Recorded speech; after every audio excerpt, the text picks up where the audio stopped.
Welcome back to your channel. आप सभी का स्वागत है आपके अपने channel AEP Aman exam point पे।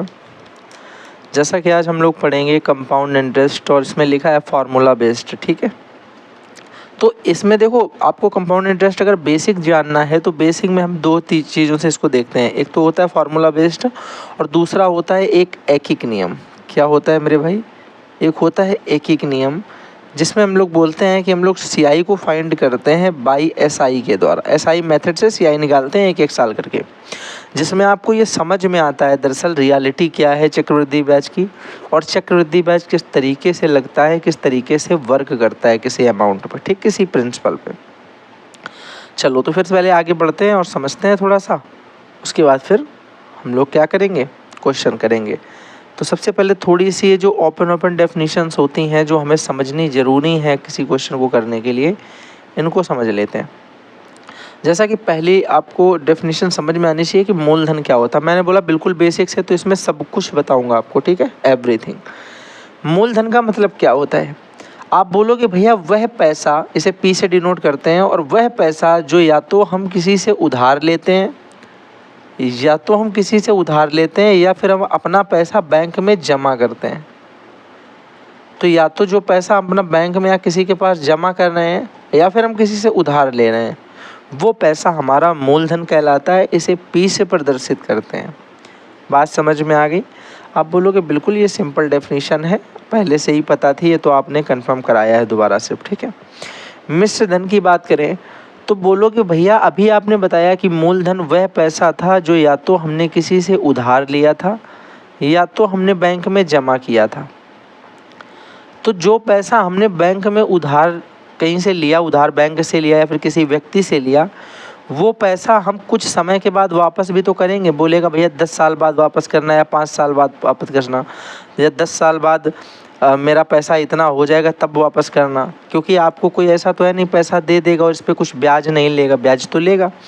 तो जब हम इस पैसा को वापस करेंगे और प्लस इसके साथ इसका ब्याज वापस करेंगे, ये जो पूरा वापस करेंगे इतने उस निश्चित समय के बाद, इस वाले पैसे को हम बोलते हैं मिश्र धन। जो पैसा हम ब्याज के साथ में एक निश्चित समय के बाद में वापस करते हैं, ठीक है बात।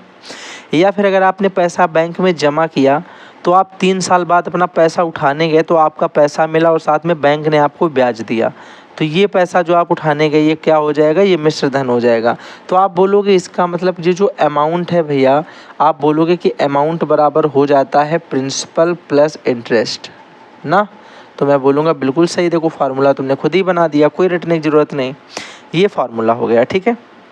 आगे देखना, आगे आपसे पूछा गया है ब्याज क्या होता है।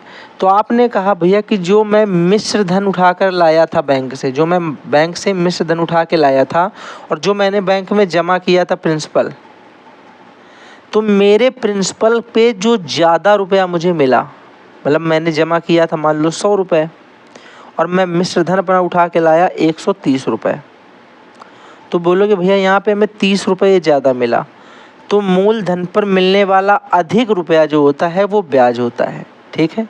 मूलधन पर मिलने वाला अधिक रुपया जो होता है उसी को हम लोग ब्याज कहते हैं। बात समझ में आ गई कि नहीं आ गई? बोलोगे बिल्कुल समझ में आ गई भैया, सिंपल डेफिनेशन है, आप समझा रहे हो, सिंपल लैंग्वेज में भी समझा रहे हो।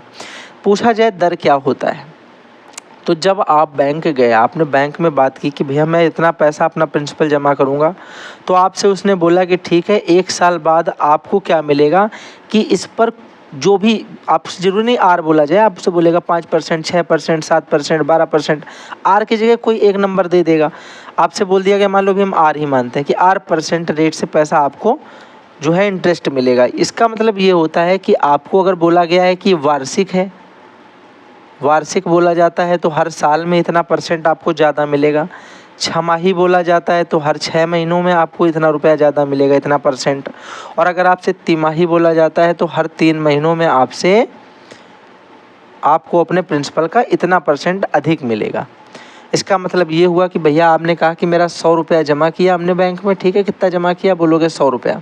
उसने आपसे कहा कि आपको 1 साल में 10% रुपये का जो है रेट मिलेगा, 10% का रेट। तो तुम्हें नहीं समझ में आया कि 10% क्या है।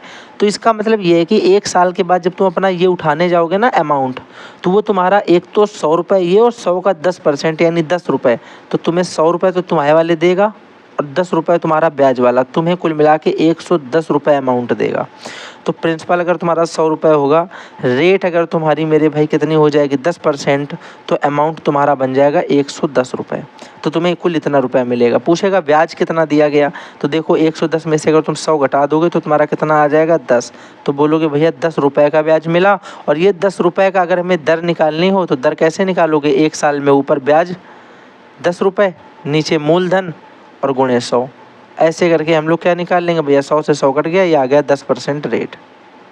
तो इस तरीके से हम लोग दर निकाल लेते हैं। अभी आगे प्रश्न करेंगे उसमें बताएंगे, अभी सिर्फ डेफिनेशन समझ लो कि दर वह होता है जो हमें 1 साल में छमाही या फिर तिमाही के रूप में जो बोलता है कि आपको मूलधन पे इतने प्रतिशत अधिक रुपया मिलेगा, वही मेरी दर है, वही मेरे ब्याज की दर बोली जाएगी। ठीक है, मतलब उसी दर पे आपको ब्याज मिलेगा। आगे चलो, आगे समझते हैं। ये समय पूछा गया, तो समय बिल्कुल सरल बात है। आपसे वो ये बोलेगा कि अगर तुमने P रुपया जमा किया है तो इस P रुपये का तुमसे बोल देगा कि तुम्हें जो अमाउंट है भैया, या जो दर मिलेगी, उस दर से अमाउंट जो है वो 4 साल बाद आपको कितना रुपया मिलेगा, या 3 साल बाद कितना ब्याज मिलेगा, या 2 साल बाद कितना ब्याज मिलेगा, या 5 साल बाद कितना ब्याज मिलेगा। यही जिस अवधि के लिए पैसा जमा करेंगे या उधार लेंगे, ये अवधि ही मेरी समय कहलाएगी। कितने समय के लिए मैंने पैसा उधार लिया या कितने समय के लिए मैंने पैसा जमा किया। बात समझ में आ गई। आगे समझना अब क्या दिया गया। आगे बोला गया आपसे कंपाउंड। कंपाउंड का मतलब क्या होता है, चक्रवृद्धि। ध्यान से सुनना, कंपाउंड का मतलब क्या होता है, कंपाउंड का मतलब होता है चक्रवृद्धि। अब चक्रवृद्धि का मतलब क्या होता है कि जब आप किसी पैसे को उधार, एक निश्चित समय के बाद हमने आपसे कहा कि मेरा मूलधन में इतना रुपया आप इंटरेस्ट जोड़ देना, एक निश्चित समय के बाद, देखो सुनना ध्यान से, इसकी डेफिनेशन इम्पोर्टेंट है कि एक निश्चित समय के बाद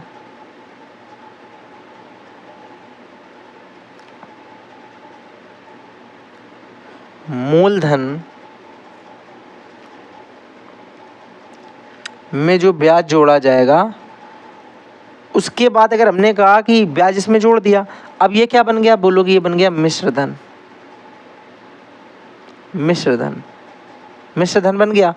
अब जब हम इसके बाद पैसा अब अगले साल के लिए ब्याज लगाएंगे, तो अब इस मिश्रधन पे ब्याज लगाएंगे, इस पर हम लोग दर काम करेगी हम लोगों, किस पे, मिश्रधन पे।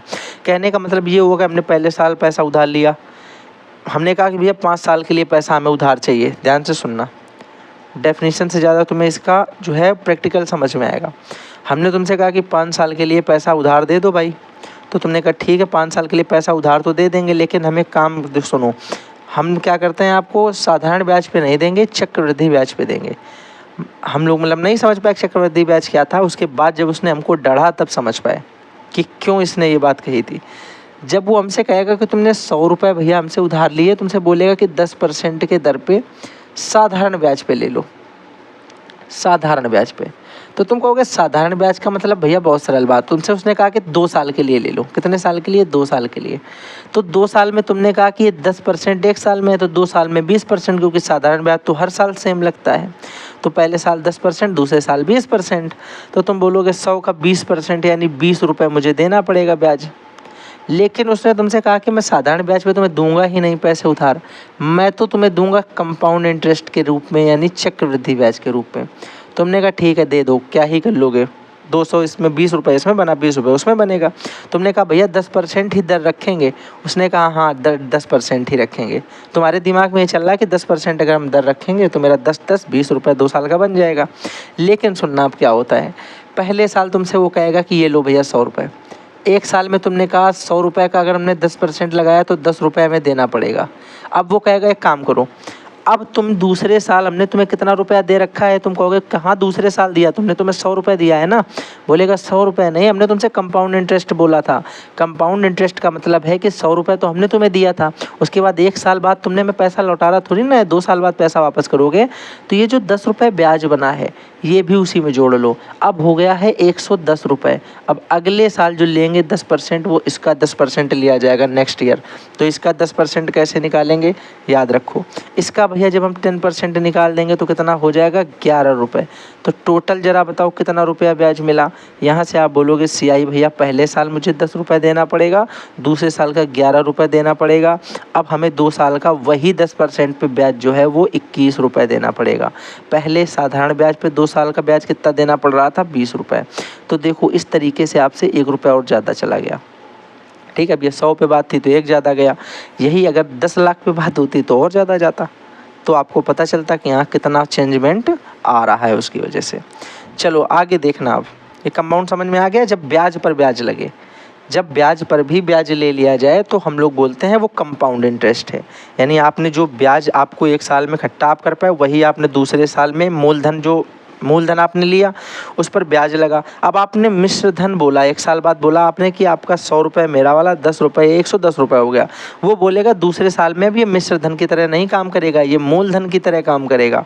अब दूसरी साल 110 पे ब्याज दो, फिर 21 रुपये बन गया, 21 रुपये फिर तुमसे जुड़वा देगा 110 में। तो फिर बोलेगा अगले साल तुम इस पर ब्याज दो, तो भैया तुम्हें बर्बाद कर देगा। समझ रहे हो ना। तो इस तरीके से जब आपसे ब्याज बढ़ा जाएगा तो बोला जाता है कि भैया आपको बर्बाद करने पर तुला है और ये कंपाउंड इंटरेस्ट लग रहा है। अब समझो आपको सारी डेफिनेशनें पता चल चुकी हैं। अब हम लोग करेंगे फार्मूले पे बात। फार्मूला आपको याद रखिए, एक 2 तरीके से हम लोग निकालते हैं कंपाउंड इंटरेस्ट अभी शुरुआत में, बेसिक में। बाकी गोल्डन मेथड अलग होता है, रेशियो होता है, मल्टीपल फैक्टर, स्केलिंग फैक्टर्स, बहुत सारी चीज़ें हैं। 2 साल का पूछा जाता है तो ऐसे ओरली हम लोग सक्सेसिव निकाल कर भी बता देते हैं, वो मैं आपको आगे भी बताऊँगा। वो एक एक करके वीडियो आएंगे, देखिएगा। ये एकदम बेसिक क्लास है, जिसको पता ही नहीं है कंपाउंड इंटरेस्ट उसके लिए है।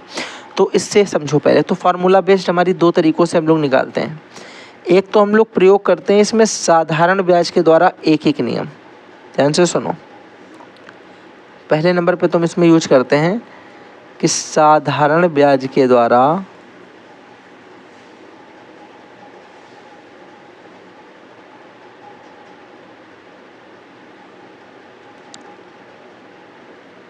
एक नियम से निकाल के दिखाएंगे। और दूसरे नंबर पे हम इसमें प्रयोग करते हैं एक तो इसका फार्मूला जो होता है फार्मूला बेस्ड, यानी सूत्र के द्वारा,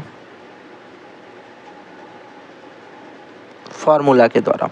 तो पहले नंबर पे हम लोग किसके बारे में बात करेंगे, पहले नंबर बताएंगे साधारण ब्याज का एक नियम, और एक तरीके से सॉल्व करेंगे फार्मूला के द्वारा। तो पहले कौन सा बता दें, आप लोग बताओ। तो बोलोगे कोई भी पहले बता दो, बताने तो ऐसे भी दोनों हैं। मान लो ये आपको दिया गया। अब इसमें हम लोग चाहो तो पहले वो लगा लें और चाहो तो पहले फार्मूले से कर लें। अब मान लो पहले हम लोग इसे फार्मूले से ही कर लेते हैं।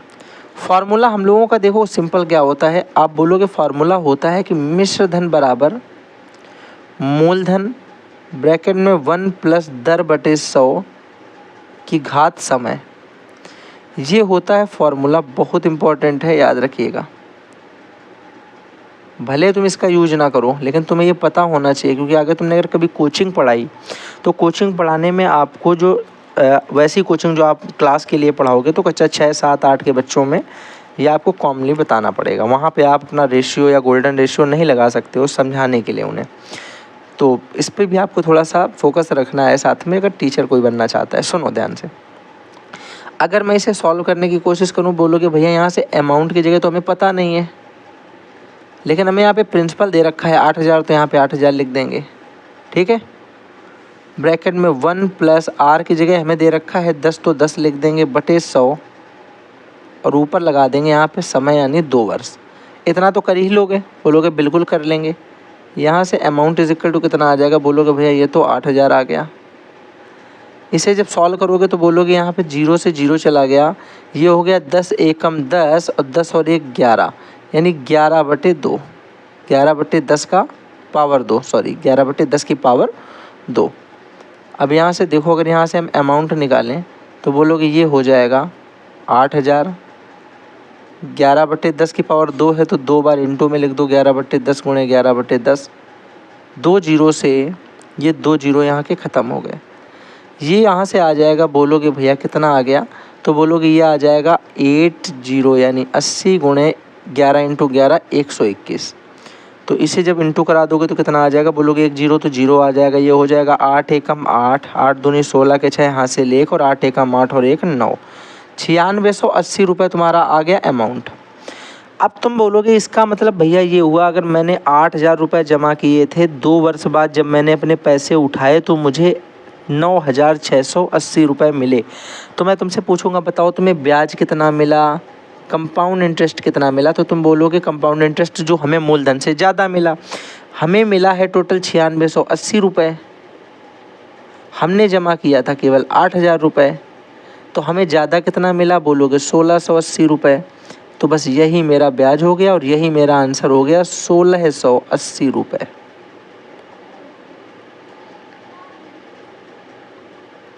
बात समझ में आ गई। तो इस तरीके से हम लोग कंपाउंड इंटरेस्ट भैया सॉल्व करते हैं। ये तो हमने यहाँ पे कंपाउंड इंटरेस्ट निकाला, पहले अमाउंट निकाला, फिर अमाउंट से प्रिंसिपल को माइनस कर दिया तो CI निकल आया। ये मेरा था फॉर्मूला मेथड, समझ में आया होगा। अगर नहीं आया है तो अभी आगे 2 और क्वेश्चन करेंगे। लेकिन अब देखो यहाँ पे अगर मैं CI को बाई SI निकालूँ, CI बाई SI, इसी को हम लोग बोलते हैं एक एक मेथड। कौन सा मेथड बोलोगे भैया, इसी को हम लोग बोलते हैं एक एक नियम। मेथड क्यों बोलेंगे, नियम बोलेंगे ना जब हिंदी में बोल रहे हैं तो चलो भैया इसे भी करके देख लेते हैं एक बार। तो बोलोगे सरल तरीका है, इसे भी करके देख लो। अगर आपसे बोला गया कि वही 8000 रुपये, ध्यान से सुनना, वही 8000 रुपये जिनका अभी CI हम लोगों ने निकाला कितना आया 1680 रुपये, यही 8000 रुपये अगर 10% के लिए 2 साल के लिए एक एक नियम से निकाल के देखें तो कितना आंसर आएगा। ध्यान से सुनो कितना आंसर आएगा, देखना। बोलोगे भैया पहले साल, फर्स्ट ईयर, प्रथम ईयर आपने निकाला, आपने कहा कि भैया 8000 रुपये पे 10% रेट पे अगर हम पहले साल का यानी 1 साल का अगर निकालेंगे बटे 100 कर दो तो SI कितना आ जाएगा। अब बोलोगे यहाँ से साधारण ब्याज आ जाएगा, 2 जीरो से 2 जीरो कट गए, ये हो गया 80 दामन 800। तो 800 रुपये ब्याज तो मेरा पहले साल का आ गया, हाँ या ना। बोलोगे बिल्कुल सही बात है।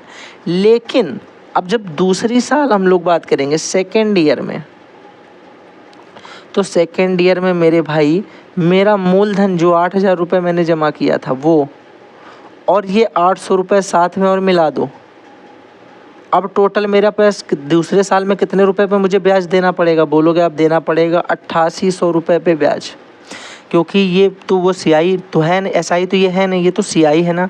CI का मतलब ब्याज पर भी ब्याज ले लेता है, तो ये जो ब्याज हमें मिला है अब इस पर भी ब्याज ले लेगा वो सेकंड ईयर। तो देखना ध्यान से अब इसे कैसे करेंगे। बोलोगे भैया कुछ नहीं करेंगे, सेकंड ईयर मेरा फिर से निकालना पड़ेगा अब यहाँ पे सेकंड ईयर के लिए, सेकंड ईयर के लिए। तो बोलोगे अब सेकंड ईयर में भैया रुपए हो जाएंगे 8800, वही फिर इंटू 10 फिर इंटू 1 अपॉन में 100, हाँ या ना। बोलोगे 2 जीरो से 2 जीरो कट गए, 88 दामन हो गया 880 रुपये, 880 रुपये। तो पहले साल अब टोटल अगर CI निकालना तो बोलोगे पहले साल का ब्याज प्लस दूसरे साल का ब्याज। पहले साल में मुझे मिले थे भैया 800 रुपये ब्याज, देखो ये मिले हैं कि नहीं मिले, और दूसरे साल में मिले 8800 रुपये ब्याज, तो प्लस 8800 रुपये ब्याज, सॉरी 8800 नहीं 880 रुपये, 8800 तो अमाउंट प्रिंसिपल था, 8800 नहीं 880 रुपये, ठीक है। तो 800 और 880 रुपये मेरा हो गया 1680 रुपये। तो मुझे टोटल कंपाउंड इंटरेस्ट कितना देना पड़ेगा 1680 रुपये। यहाँ तक बात समझ में आ गई। पहले भी देखो 1680 आया था फार्मूले से भी और एक एक नियम से भी 1680 ही आया, तो दोनों तरीक़ों से ही 1680 आया। अब कुछ लोग इसमें ये पूछ सकते हैं कि भैया यहाँ 2 फार्मूले लगाने पड़ रहे हैं। पहले तो हम लोग यहाँ पे आपके हिसाब से अमाउंट निकालते हैं, फिर जब अमाउंट निकल आता है तो फिर कंपाउंड इंटरेस्ट के लिए अमाउंट माइनस प्रिंसिपल लगाते हैं, तो 2 नियम लगाने पड़ रहे हैं। तो कुछ ऐसा बताओ कि एक नियम लगाना पड़े, तो CI बाई फार्मूला आ जाओ। अब CI बाई फार्मूला का मतलब क्या है, ध्यान से सुनना। CI/E फार्मूला का मतलब है जब हम लोग अमाउंट निकालते हैं तो अमाउंट में हम लोग लिखते हैं प्रिंसिपल ब्रैकेट में 1 प्लस रेट अपॉन 100 की पावर n। ये तो मेरा किसकी वैल्यू हो गई, अमाउंट की वैल्यू हो गई। देखो ध्यान से, ये अमाउंट की वैल्यू है, ठीक है। और फिर बोलोगे जब हम भैया CI निकालते हैं तो CI में हम लोग लिखते हैं अमाउंट माइनस प्रिंसिपल, यानी जो मुझे धन वापस किया गया, जो मैंने जमा किया था, उस वापस वाले में जमा वाले से कितना ज़्यादा है वही मेरा इंटरेस्ट यानी ब्याज होता है। लिखते हैं कि नहीं लिखते हैं? तो आप बोलोगे में से ये भी लिख सकते हैं कि CI इज इक्वल टू इस अमाउंट ए की जगह क्या लिख सकते हैं, इस ए की जगह, ध्यान से देखो भैया, इस ए की जगह तो बोलोगे ए की जगह ए का मान लिख दो। ए का मान कितना है, P ब्रैकेट में 1 प्लस R अपॉन 100 की पावर n। तो यहाँ हम लोग लिख सकते हैं P ब्रैकेट में 1 प्लस R अपॉन 100 की पावर n, और माइनस मेरे भाई लिखा है माइनस का P, तो माइनस का P ऐसे लिख दो। अब तुम बोलोगे भैया इसी को हम लोग एक चीज़ और लिख सकते हैं कि CI इज इक्वल टू, अगर इसमें P कॉमन ले लें तो अंदर बचेगा 1 प्लस R अपॉन 100 की पावर n माइनस 1। तो बोलोगे ये मेरा डायरेक्ट फार्मूला आ गया CI का, ठीक है, ये डायरेक्ट फार्मूला हो गया। इसमें हमें अमाउंट निकालने की ज़रूरत नहीं है, डायरेक्ट इसमें वैल्यू रखेंगे और डायरेक्ट मेरा क्या आ जाएगा, आंसर आ जाएगा।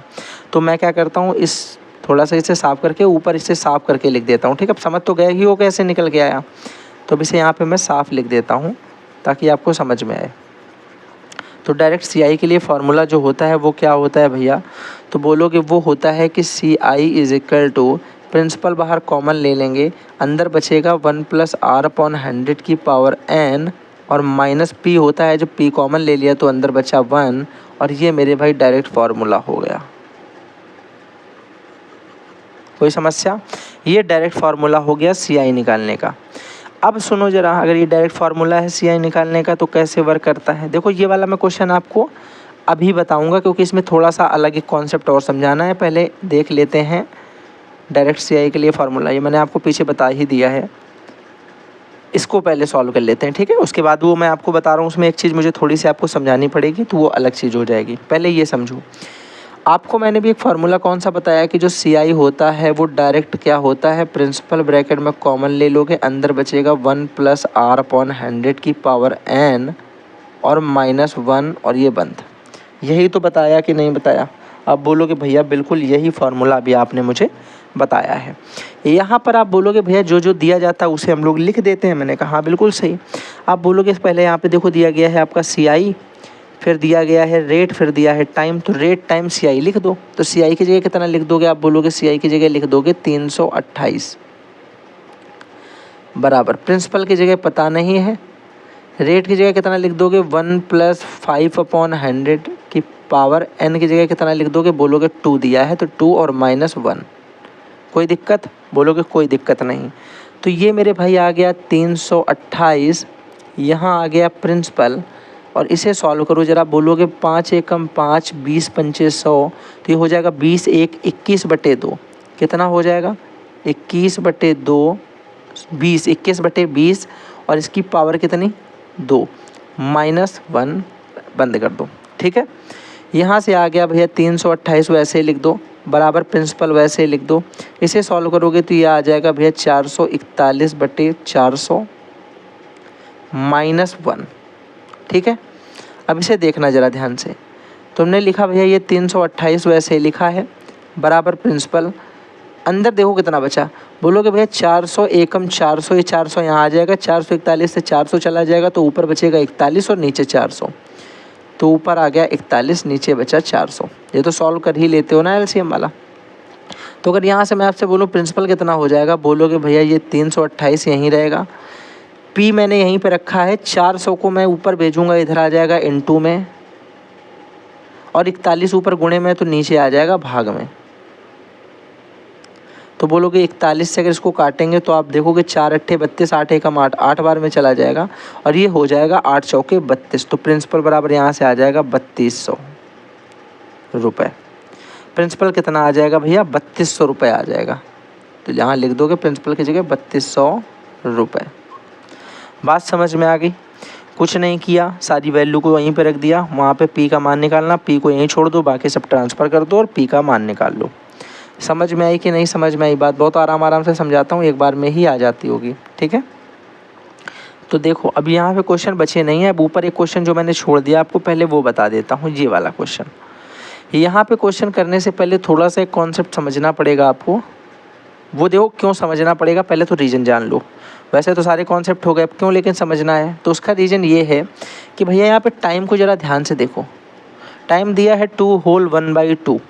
आप बोलोगे अभी तक आपने जितने भी क्वेश्चन कराए उसमें टाइम या तो 2 होता था, या 3 होगा, या 1 होगा, या 4 होगा, ऐसे टाइप की चीज़ें आपने बोली कि पावर चढ़ जाएगी। पर यहाँ 2 तो पावर चढ़ जाएगी, पर ये 1/2 कैसे पावर चढ़ेगी? दिक्कत है ना फिर तो आप ध्यान से देखो। अगर इस टाइप का क्वेश्चन दिया जाए, मैं आपको यहाँ पे इसके लिए एक छोटा सा कॉन्सेप्ट बताऊँगा, अभी तुरंत ही समझ में आ जाएगा, कोई बड़ी बात नहीं है उसमें। जब आपको टाइम n होल a/b के फॉर्म में दिया जाए, जब आपको टाइम n होल a/b की फॉर्म में दिया जाए, तो आप कैसे निकालते हो? तो आप बोलोगे भैया तो निकालते हैं amount is equal to principal bracket में 1 + r/100 की पावर n। ये तो सेम वही लगाते हो। तो बोलोगे भैया n का मतलब हुआ कि ये वाला n तो हमने लगा दिया, अब बचा है मेरा ये a/b, ये कैसे सेट करें? तो कुछ ना करो, आगे इसके एक ब्रैकेट और लगा दो बीच में गुणा लगा के कि 1 + r/100, और इस r के साथ इनटू में लगा दो a/b, और इसे बंद कर दो। बस ये सॉल्व करो, अमाउंट निकल आएगा। समझ में आ गई बात? यानी जो एक्स्ट्रा वाला टाइम होता है उसे दूसरी वाली रेट के साथ मल्टीप्लाई करा देते हैं। दूसरी वाले रेट के साथ मल्टीप्लाई करा दोगे, और इसी रेट मतलब रेट वही है, रेट को 2 तरीक़ों से लिख रहे हो ना, एक बार यहाँ लिख रहे हो फिर एक बार और लिख रहे हो। तो जो पहली वाली रेट पे तो पावर n चढ़ के काम खत्म हो गया। अब उसी रेट पर जब दोबारा उसे ब्रैकेट में लिखोगे 1 + r/100, तो उस r के साथ में a/b, यानी वो जो टाइम है फ्रैक्शन वैल्यू, उसका इंटू करा दोगे। अब बोलोगे ठीक है भैया इसका मतलब ये भी एक फार्मूला है, तो मैंने कहा फार्मूला नहीं है ये बस एक छोटा सा कॉन्सेप्ट है जो आपको उसी फार्मूले में याद रखना, अलग से थोड़ी ना तो हर बार एक फार्मूला याद करोगे। अब आ जाओ हम लोग क्वेश्चन को करते हैं, देखो कितनी आसानी से। आपने बोला भैया फार्मूला है आपका a is equal to principal bracket में 1 + r/100। पहली बात तो ये थी r/100 की पावर n, और दूसरे नंबर पे हो जाएगा 1 + r/100, और इस r के साथ में मल्टीपल में आपने बोला a/b कर दो, और पावर इसकी कुछ होगी नहीं क्योंकि a/b तो टाइम ही दिया गया है। अब आप बोलोगे भैया अगर इसमें प्रिंसिपल निकालना हो, आपको अमाउंट ही तो निकालना है। यहाँ पे प्रिंसिपल आपको दे रखा है कितना, 6000, तो प्रिंसिपल की जगह बोलोगे 6000 लिख दें। हमने कहा बिल्कुल सही। फिर आपने कहा भैया यहाँ पे 1 + r की जगह कितना दिया है, 10/100, और पावर इसकी n की जगह आपने बोला जो 2 ऊपर वाला नंबर है आगे वाला उसे लिख देंगे। ये a/b वाली फॉर्म है, इसे छोड़ देंगे। फिर बोलोगे भैया इनटू में आपने कहा है लगा करके एक बार और 1 + r/100, यानी यहाँ पे r की जगह तो वही 10 ही है दोनों के लिए, r की जगह तो दोनों के लिए 10 ही दिया गया है। मैंने कहा बिल्कुल सही, r की जगह दोनों के लिए 10 है, बटे 100 भी दोनों के लिए करेगा, और इंटू पावर n अब यहाँ होगी नहीं। यहाँ पर आपने बोला रेट के साथ a/b का इंटू करा दो, तो मैंने कहा रेट के साथ मल्टीप्लाई करा देंगे। a/b में क्या दिया देखो 1/2, तो यहाँ पे 1/2 से इंटू करा दिया। तुमने बोला भैया 2 से 10 कट गया, 2 5 जा 10, 5 से 100 कट गया 20 बार में, 20 बार में, 5 20 100 होता है। यहाँ देखोगे भैया तो बोलोगे 0 से 0 कट गया। अब भैया अगर इसे सॉल्व करोगे तो क्या आ जाएगा, बोलोगे तो 6000 ऐसे लिख दो। यहाँ पर देखोगे तो 10 एकम 10 और 1 11, 11/10 की पावर 2 ये लिखा है। और यहाँ पे देखोगे तो कितना लिखा, बोलोगे 20 एकम 20, और 20 और 1 21, ऊपर भी 1 बचेगा ना जब कट जाएगा, तो 21/20 ये लिखा है। तो बोलोगे भैया अब इसे सॉल्व कर लें, बस आंसर आ जाएगा। मैंने कहा करो तो सॉल्व। 6000 इसे लिखा, 11/10 गुणे 11/10 2 बार इसे लिख दिया, और 21/20 को 1 बार ऐसे लिख दिया। तुमने बोला भैया 1 0 2 0 3 0 थे तो तीनों 0 कट गए, और 2 से हमने इसको काट दिया तो 2 3 6 3 बार में चला गया। भैया कुल मिला के इंटू कराने के लिए कितना मिला हमें, तो बोलोगे इंटू कराने के लिए मिल गया है 3 × 11, 11 कितना हो जाएगा 121, और इंटू 21, 3 का गुणा अगर हमने करा लिया 21 से मेरे भाई, तो ये हो गया 63 × 121। ठीक है, कोई समस्या? अब मैं आपको यहाँ पे अमाउंट निकाल के देखो डायरेक्ट दिखाता हूँ, इंटू कराना सिखाता हूँ। पहले इस 3 का गुणा, ध्यान से सुनो, इस 3 का इंटू इस 1 के साथ कराओ, तो बोलोगे 3 एकम 3। फिर इस 3 का इंटू मेरे भाई इस 2 के साथ कराओ, और इस 6 का इंटू इस 1 के साथ कराओ, बोलोगे 3 दूनी 6, 6 एकम 6 12 हुआ, 12 का यहाँ पे हमने लिख दिया 2, हाथ से लगा दिया 1। अब इस 3 का गुणा इस 1 के साथ कराओ, इस 6 का गुणा इस 2 के साथ कराओ। बोलोगे 6 दूनी 12, 3 एकम 3, 12 6 15 और एक हासिल वाला 16। 16 का 6 हासिल लगाया आपका 1।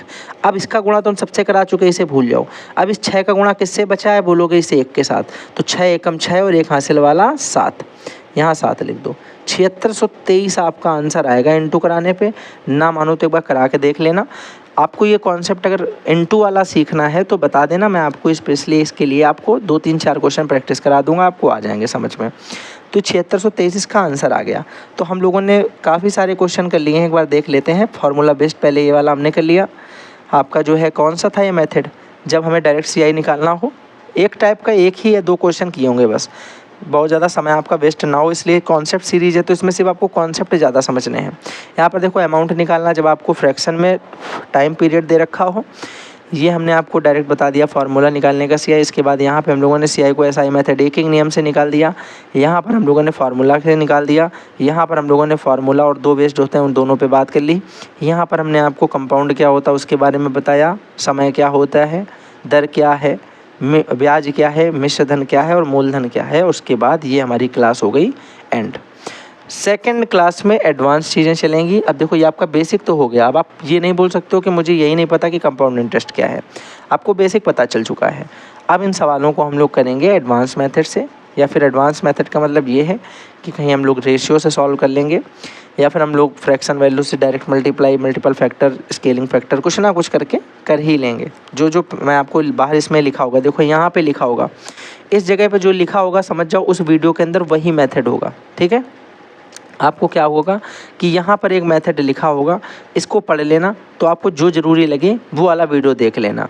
आपको मतलब यहाँ पे लिखा है कि प्रिंसिपल दिया है, अमाउंट दिया है, रेट कैसे निकालें, तो आपको अगर रेट निकालना सीखना है तो उस वीडियो को देख लो। यहाँ पर आपको सारे मेथड लिखे हैं। जैसे आप मान लो परसेंटेज पढ़ना चाहते हो, तो परसेंटेज में कुल मिलाकर जैसे देखा जाए तो लगभग 20 तरीके के क्वेश्चन बनते हैं, 20 से 25 टाइप हैं। तो आपने 20 से 25 टाइप में उस 25 वीडियो ऐसे देखे कि 5-5, 7-7 मिनट की वीडियो हैं। आपको एक स्पेशली एक कमीशन वाला टाइप सीखना है, या फिर आपको यहाँ पर एक स्पेशल मान लो कमीशन छोड़ दो, इनकम टैक्स वाला टाइप सीखना है। यहाँ पर आपको मान लो कंसंट्रेशन वाला टाइप सीखना है, या मान लो आपको इंक्रीज डिक्रीज कॉन्सेप्ट सीखना है, या सैलरी किसी से कम है तो किसी से ज़्यादा होगी, या मान लो आपको प्राइस कंजप्शन वाले वीडियो सीखने हैं, या फिर मान लो आपको जो है आपकी क्या बोलते हैं सेविंग और इनकम वाले क्वेश्चन सीखने हैं, या फिर मान लो किस तरीके से बहुत सारे क्वेश्चन होते हैं ना उसमें, तो XYZ वाले रिलेटेड कि XY का बाई इतने परसेंट है तो YZ का इतने परसेंट, तो Z इसका कितने परसेंट होगा, इस टाइप के जो क्वेश्चन आते हैं तो सारे टाइप वाइज आपको मिल जाएंगे। बार थंबनेल देखो, थंबनेल में आपको जो ज़रूरत पड़ती है उस वीडियो को देखो, ज़रूरी नहीं कि पूरा देखने की ज़रूरत हो, आपको पूरा ही देख डाला आपने। तो इसी के साथ में थैंक्स फॉर वॉचिंग। नए हैं तो चैनल को सब्सक्राइब करिएगा, वीडियो को लाइक करिएगा, फ्रेंड्स के साथ में शेयर करिएगा और प्लेलिस्ट को सेव कर लीजिएगा, आपके काम में आएगी 100%। चलो।